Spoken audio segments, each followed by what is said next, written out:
Hai, biarkan untuk hari ini gue berbagi cerita kepada kalian tentang apa yang udah beberapa bulan lalu sih, lebih tepatnya gue alami. Tentang prioritas yang tidak terbalas. Sebenarnya ini berkaitan langsung bagaimana cara lu, lebih tepatnya cara gue, mentreatment seseorang. Gue beberapa belakangan ini gue ada di fase sedang ya udah capek aja gitu. Capek untuk memulai, capek untuk mengenal seseorang yang baru, capek untuk melakukan pendekatan. Bukan artinya gue berubah, tidak. Gue hanya lelah aja. Lalu beberapa bulan yang lalu sebenarnya gue mengenal dengan seseorang yang berhasil membuat gue mau berusaha lagi keluar dari zona capek gue. Ibaratnya gue lagi rebahan, lagi mager-mageran. Orang ini bisa bikin gue bangun dari kemageran gue, melakukan pendekatan. Jalannya adalah, tetapi jalannya nggak sesuai dengan ekspektasi gue. Karena pada saat ekspektasi gue pertama kali bangun dari kemageran gue berekspektasi kalau orang ini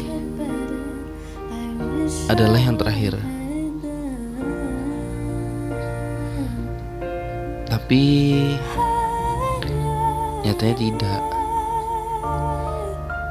Dengan alasan tersebutlah gue makanya mentreatment seseorang tersebut lah ya, dengan semaksimal mungkin apa yang gue bisa. Dan menurut gue ada usaha gue tuh ada di antara wajar dan tidak wajar, antara itu. Jadi gue agak lebih sedikit dari wajar dan gak nyampe tidak wajar juga.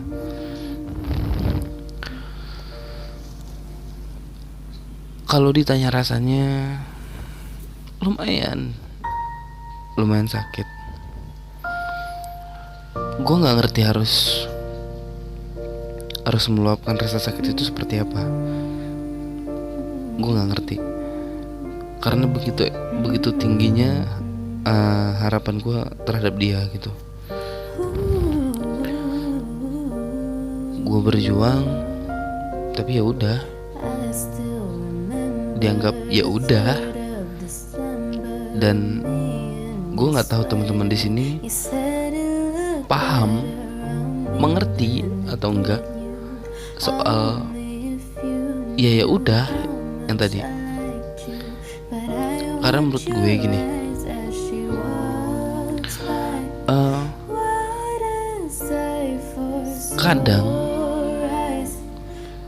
kadang tuh hidup tuh emang nggak pernah adil menurut gue. Ini terlepas dari berkah Tuhan ya. Menurut gue hidup tuh nggak pernah adil. Tapi Tuhan selalu punya caranya untuk nunjukin kalau dia itu adil. Kadang kitanya aja yang ngerasa kayak hidup tuh nggak adil atau segala macam. Gue nggak ngerti dengan konsep pemikiran yang katanya perempuan itu bukan tentang apa yang di mulutnya, Itu kutipan dari seorang lah. Iya benar. Tapi mau sampai kapan? Itu loh. Kalau kan laki-laki itu bukan cenayang ya. Bener gak sih? Kita bukan lagi main tebak-tebakan. Kita lagi membangun sebuah hubungan, sebuah jalinan hubungan yang berharap hubungan itu tuh berkembang. Oke lah kalau sudah berkembang. Ketika si ceweknya A, si cowoknya udah paham harus melakukan apa. Ketika si cowoknya A, si ceweknya pun demikian. Gua nggak mau menunjuk salah satu gender ya, antara laki-laki dan perempuan, karena menurut gue di sini tuh tergantung orangnya. Ketika lu udah memberikan semaksimal mungkin, artinya belum tentu lu dapat apa yang semaksimal mungkin juga dari dia. Ini yang gue bilang, kadang tuh hidup gak adil, tapi Tuhan selalu punya caranya untuk menunjukkan keadilan itu. Gue gak tahu pengalaman teman-teman di luar sana tuh seperti apa. Apakah mungkin ada yang sama kayak gue? Ketika lu udah berjuang, lalu ditinggal, dan dianggap lu yang bersalah. Gue sih gak masalah dianggap gue bersalah, dianggap gue yang salah, atau seperti apa. Karena menurut gue, ketika lu menjalin hubungan, benar dan salah tuh antara antara pedang bermata dua gitu loh. Ketika lu bisa membenarkan pasangan lo, ini konteksnya dalam hubungan ya, bukan ketika sedang diskusi atau segala macam. Ketika lu bisa menyalahkan pasangan lu, itu ada yang salah juga di lu. Secara langsung pun kayak gitu, sebaliknya pun demikian. Ketika lu membenarkan seseorang yang menjadi pasangan tentu, berarti itu ada sesuatu yang benar juga dari diri lu. Gampangnya gini, orang beranggapan selingkuh tuh tentang siapa yang membuka. Kalau menurut gue bukan tentang siapa yang membuka. Orang selingkuh pun belum tentu salah kalau menurut gue. Kalau menurut gue ya, karena kita nggak pernah tahu faktor apa yang dirasain sama dia. Kalau ternyata pasangannya nggak bisa memberikan apa yang dia pengen, terus ada orang lain yang bisa memberikan itu, why not?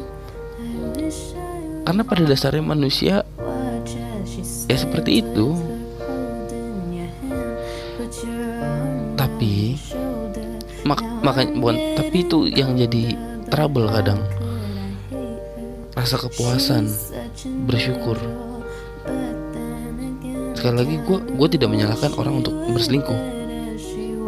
Gue tidak menyalahkan.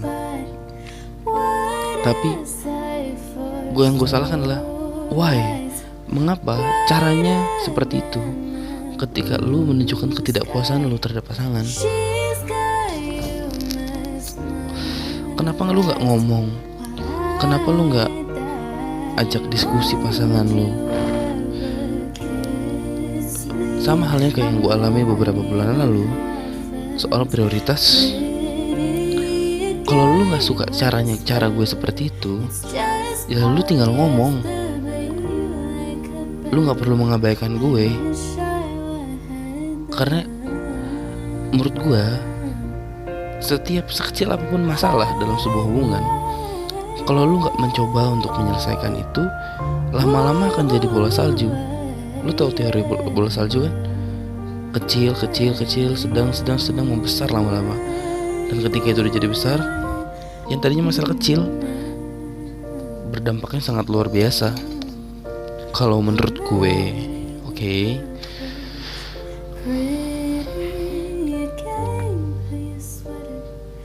Kalau ditanya apakah gue sakit, gue gak bisa mengignore rasa sakit itu. Sakit, kecewa. apalagi tentang adanya harapan dan ekspektasi yang lu udah kasih ke dia.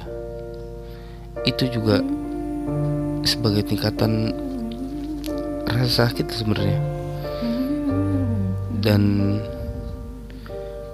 baru-baru ini gue udah cerita soal itu, tapi mungkin akan gue ceritain di Baphomet Talk Shit season 2 episode 2 next week.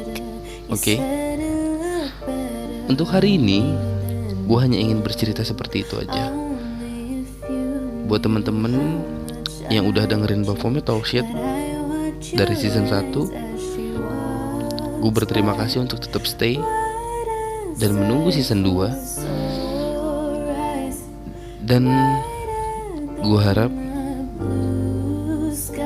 kalian sehat selalu di sana. So, terima kasih. Bye.